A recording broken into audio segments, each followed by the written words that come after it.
MZTV. Lots of people at the great white throne judgment. All the people who ever lived,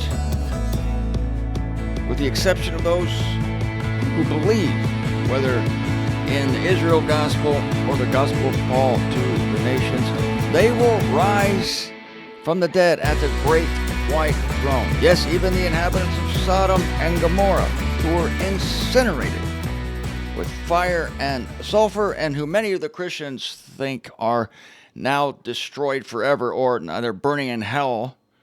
You think the fire and sulfur were bad? They rained down from heaven on you people? The Christians got something even worse in store for you.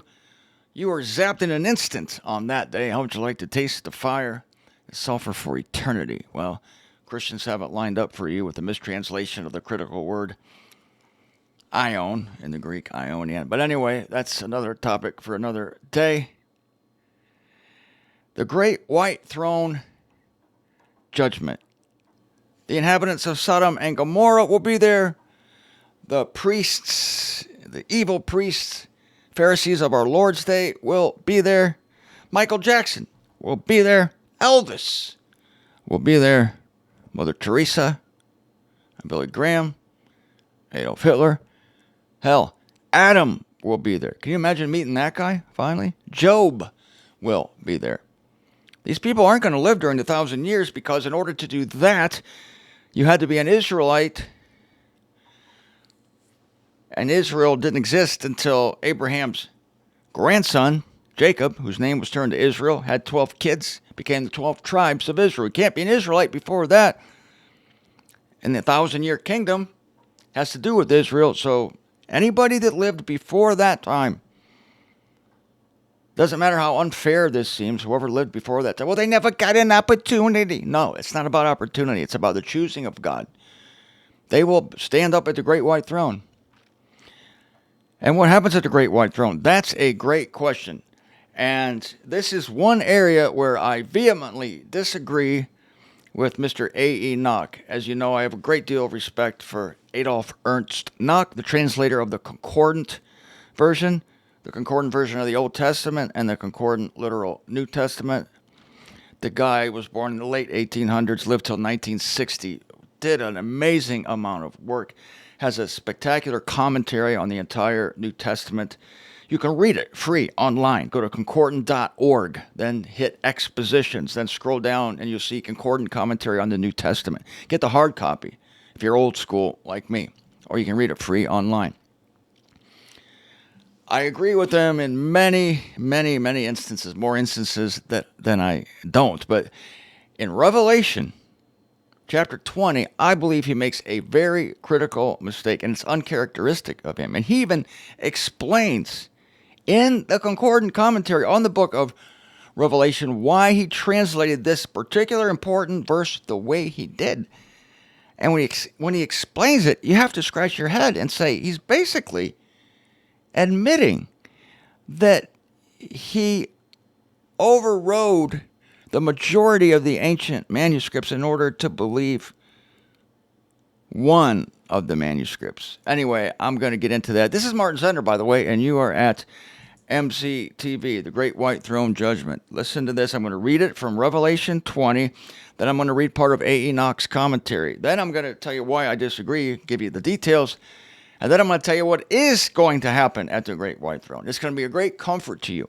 This ties in with yesterday's message about you setting up a place on the new earth for your friends and family. Because listen, I don't believe they're going to be among the celestials. Is it possible? Oh my gosh, is it possible that those at the Great White Throne who weren't believers in this life, which may include some of your family members, most of your family members, is it possible, if their names are written in the book of life, which they probably are, that they will go to the celestial realm rather than the new earth? I've never really thought about it. I've always assumed they would be on the new earth because all the generations. The new earth needs populated Paul speaks of the generations of the eon of the eons. I believe that might be at the end of Ephesians. God bless all the generations of the eon of the eons, which is speaking of the fifth eon. The thing is the new earth is the thing. The new earth is created, and it's not created with people on it. It has to be populated. Who's it going to be populated with? Well, yeah, you're right. Yeah, it's going to be populated with the people, the believers, the Israelites, including the disciples, David, Solomon. They're all going to be transferred to the new earth, without a doubt, because Israel's still important. Israel's still prime. Israel's still at the head on the new earth. Even though there's no temple, John said, when the New Jerusalem came down, I didn't see a temple in it. Even so, the 12 gates had the names of the 12 apostles on them. Israel will no longer be priests, but they'll be kings, and they'll rule. God himself will dwell with humanity in some form, just as he did with the Shekinah glory and between the wings of the cherubim in the Holy of Holies.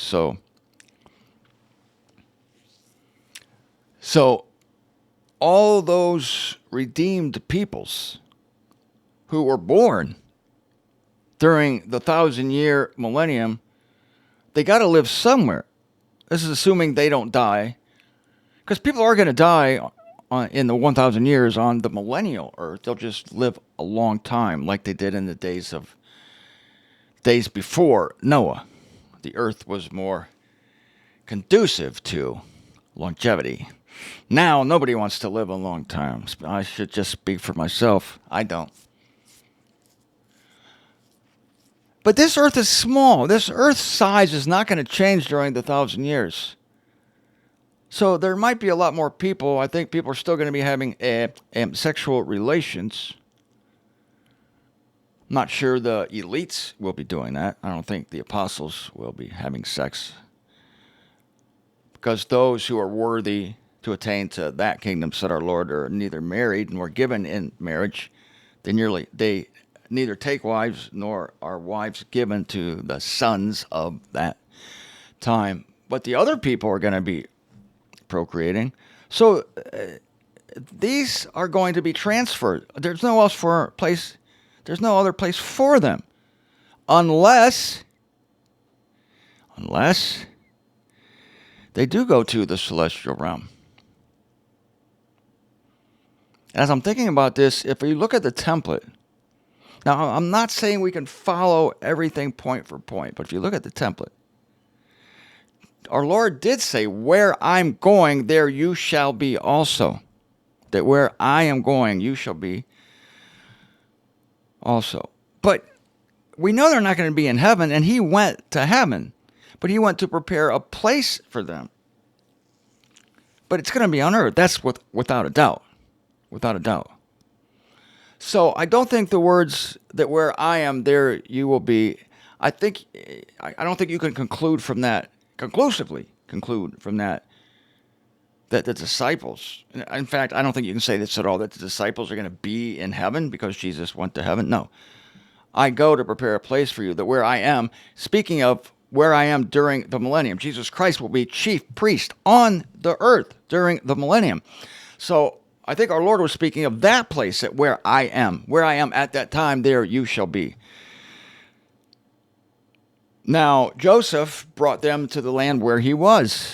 Joseph was in Egypt. He didn't take his families to Canada. He didn't have them shipped to outer Mongolia or to New South Wales. Is that a place? Yeah. No. Came to Egypt where he was.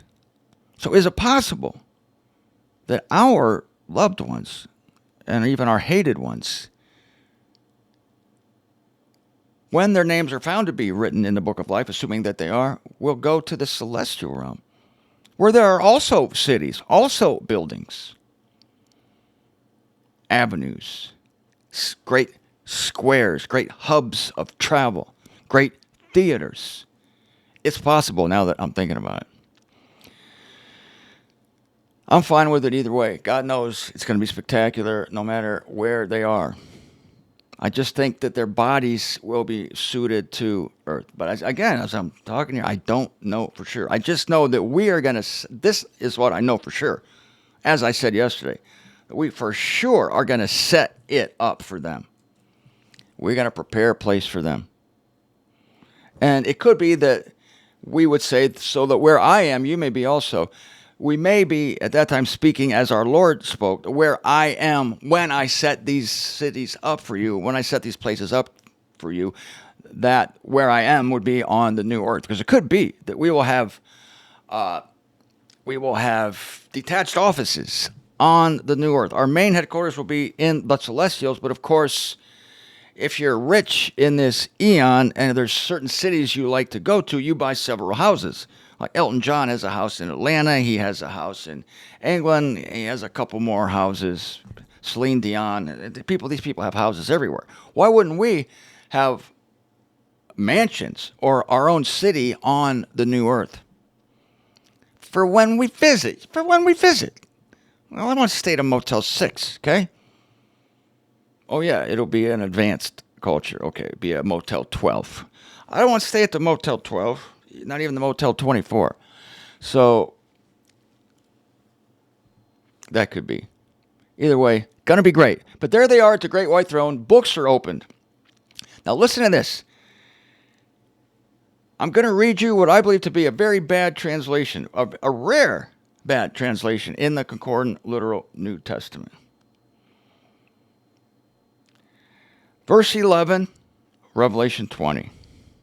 And I perceived a great white throne, and him who was sitting upon it, from whose face earth and heaven fled. See, the first earth has been destroyed at this point. And no place was found for them. So where does this great white throne judgment take place? I don't know. And I'm not even going to venture a guess. Not even going to speculate. And I perceived that, but as I say that, I'm going to speculate. It's not on any, I don't know.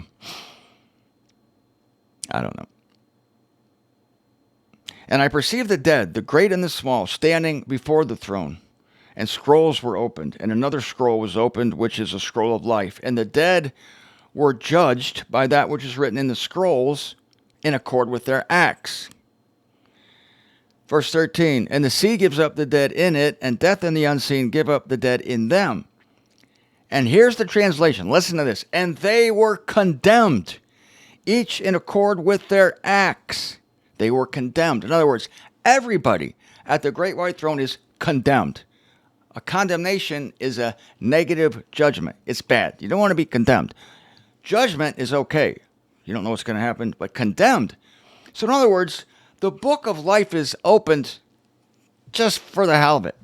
Just to show people that, okay, we're going to open this book now. And if your name's written in here, you don't have to go to the lake of fire, which is the second death. And everybody's like, oh, good, I hope my name's written there. And then the book's open, and it's blank. What?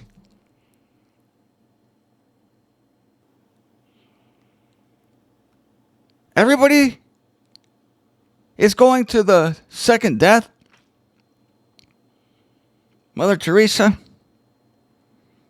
Jeffrey Dahmer, your sister? What? What's true, the judgment is adjusted while these people are alive. Jeffrey Dahmer is not going to get the same judgment as your sister. Well, I don't know your sister, but I'm assuming. Death is a great equalizer. Death is not a punishment. It's not a penalty. It's a result of being mortal. And these people are still mortal at this time.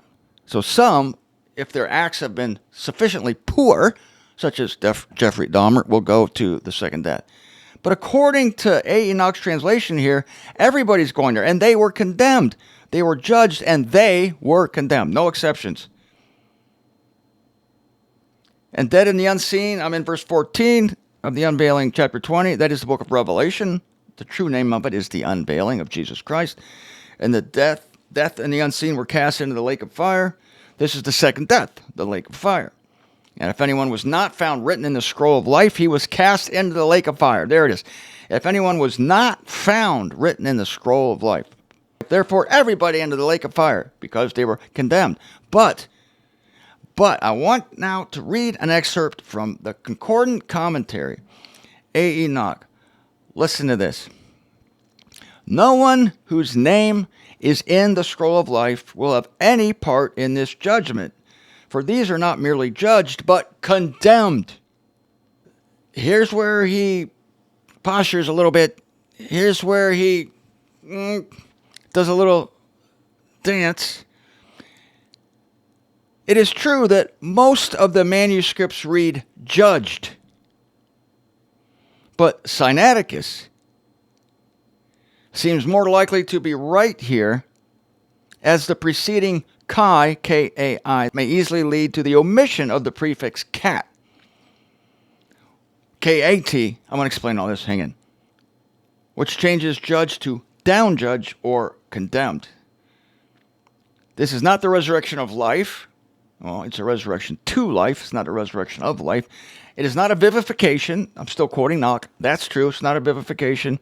It is utterly ignored when the apostle recounts the three classes to be made alive in 1 Corinthians 15:23. That's also true. I'm not claiming that anyone whose name is written in the book of life is given immortality. They're not. They're just transferred to the next realm of their existence, not as immortals, but as mortals.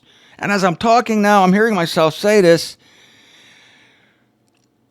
The only place subsequent to the great white throne judgment where we know for a fact that there will be the sustenance of life is the new earth and the new Jerusalem, with the fruit for the healing of the nations. See, as I'm talking, I'm giving more and more weight to my initial belief that those who are positively judged at the great white throne will go to the new earth. They won't be among the celestials. I'm going to stick with that. So the Concordant version is translated using the three oldest Greek manuscripts, which are Codex Alexandrinus, Codex Vaticanus, and Codex Sinaiticus. And there was also a corrector of Sinaiticus dating from the 4th century. There's what A. Enoch believes to be a very early hand that puts corrections into, actually handwritten corrections into the manuscript, which in some places A. Enoch puts more weight on the corrections than what is on the original manuscript because he believes it to be an early hand. He doesn't think it's somebody in the 15th century making the corrections. Somebody very early in the 4th century, maybe early 4th century. Not sure when Sinaiticus was written, but I think most of these ancient manuscripts date from the 300s. Possibly copies of a copy. In other words, only 2 copies removed from the original. Might even be a copy of the original. Might be. This is fun to think about. Sinaiticus could have been written by somebody looking at the original. Whew! I get chills thinking about that. But at the worst, probably somebody looking at a copy of the copy that was written by someone looking at the original. So Knock thinks that because Kai is there, it would lead to the omission because apparently all the manuscripts omit the prefix cat. Now, judgment is krino, K-R-I-N-O. Katakrino, if you put the prefix cat in front of krino, you change it from judgment to down judgment. Cat, the prefix in the Greek means down, so it's down judge. None of the manuscripts, no, most of the manuscripts don't have the cat. I guess Sinaiticus is the only manuscript that has the cat. And Enoch, in other words, the other 2 manuscripts, Alexandrinus and Vaticanus, both, which are the oldest manuscripts we have, both just have judge, which would allow there to be people who don't go to the lake of fire. If they're just being judged and not condemned, condemned is Knox's translation for katakrino, condemned. It's a down judgment. Instead of saying they were down judged, he says in the version they were condemned, each in accord with their acts. They were condemned.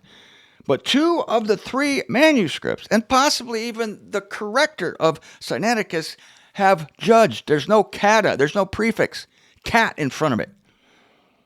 Only 1 manuscript, and it may even be the corrector that did this. That in my mind would be even wackier. If even Sinaiticus had in the text, and this might actually be the case, I can't say for sure. I read this a long time ago, more details on this. It could be the case that Sinaiticus, the manuscript proper, does not have the prefix. In other words, it just says krino, that is judge and judged, and not katakrino, down judged. And it could be the corrector, the handwritten. I mean, it's all handwritten, but it's obviously somebody like putting something on top, a superscript notation. It could be the superscript notation from the corrector of Sinaiticus that put the kata in there. And Knock is taking that reading instead of the majority. Even if you just have the 3 manuscripts, forget the corrector, 2 of the 3 say judged, but he takes the one that says down judged. And he has what I think is a kind of lame excuse here. Well, they might easily have missed the prefix. They just forgot to put the prefix kata. They just forgot. Obviously, they meant to do it. How do you know? Well, because of the preceding kai, K-A-I, the connective there. Well, that sounds a little sketchy to me, and I don't believe it. I go with judged, because it seems absurd to me to open the scrolls if nobody's written in it. Seems like a joke. Seems like a cruel joke. All right, everybody, going to open the Lamb's Book of Life. Everybody's gathering around. It's like, talk about tension. It's like when the doctor calls you into the office to give you your diagnosis. It's like, what is it, doc? What is it? Doc puts on a big show and ends up, giving you bad news. But he puts on a big show first. This is no. Of course there are names written in the Book of Life. And the way this is worded, and if anyone's name was not written in the Book of Life, it sounds like it's the exception. Just what? There's somebody's name not written in the Book of Life? Ooh, boy, they must be really bad. Yeah, we got Hitler, we got Mother Teresa, we got Billy Graham. Oh, say no more. Somebody's name's not written. That sounds like the way it's worded to me. It's the exception if your name's not written in the Book of Life. It would be the opposite. And if anybody's name was written in the Book of Life, it's like, ooh, that'd be a shock. Somebody's written in the Book of Life? Huh. I thought they were all down judged. I thought they were all katakrinoed. Hey, how are you doing today? You having a good day? No, man. I just got katakrinoed by Christ. I got katakrinoed. It hurts. Kind of left a mark over here. See, I'm going to the lake of fire. What's that? The second death. Revelation 20:14. Don't you know anything? I wouldn't want to get katakrinoed. I get krinoed, but, getting krinoed leaves room for your name to be in the Book of Life. I think most people's names are in the Book of Life. I'm going to go with that. I think if 2 out of the 3 ancient manuscripts say judged and not condemned, that is, krino and not katakrino, that you go with the odds. This is not a roll of the dice here. You're going with the odds. 2 out of 3 ain't bad. In this case, I'm taking it.